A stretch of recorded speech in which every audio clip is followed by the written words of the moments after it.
Mabilis naman na bumanat si Captain Hook McCardona kay Xavier Lucero matapos agawin ng Lasal ang 1-0 na bentahe sa UAP Season 88 Finals. Kasunod ng game-winning 3 ni Jacob Cortez sa 74-70 na panalo kontra UP. Nag-viral ang post si Cardona matapos questionin ni Lucero kamakailan ang tsansa ng Green Archers sa titulo. Ang ibang detalye alamin sa pag-abante ni Jonas Lavarias.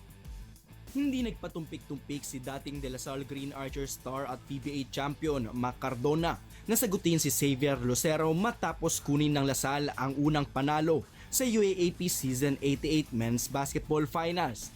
Ilang sandali matapos itarak ni Jacob Cortez ang game-winning 3 para pabagsakin ang defending champion na University of the Philippines sa score na 74-70 sa Game 1 nitong Miyerkules sa SM Mall of Asia Arena. Nagpost si Cardona sa social media ng maiksing mensahe na malinaw ang pinatatamaan.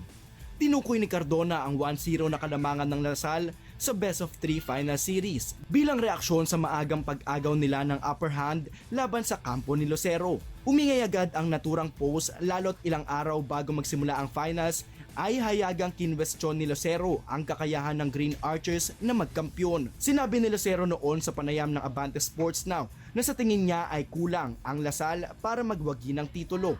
Ngunit sa loob ng court, si Cortez ang sumagot para sa tough base squad.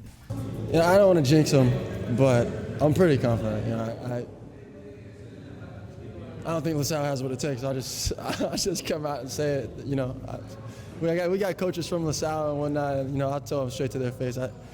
For me, LaSalle is showing up for attendance, not to win.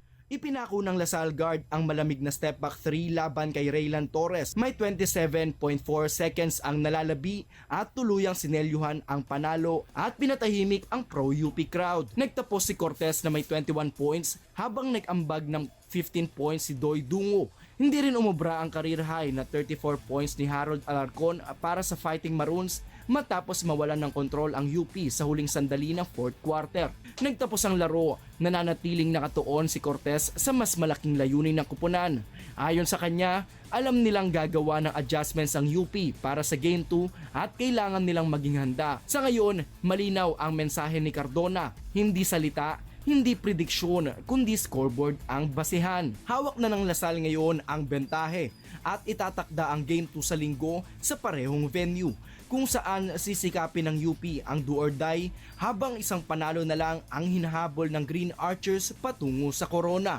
Ako, si Jonas Lavarias, Abante Sports, now na.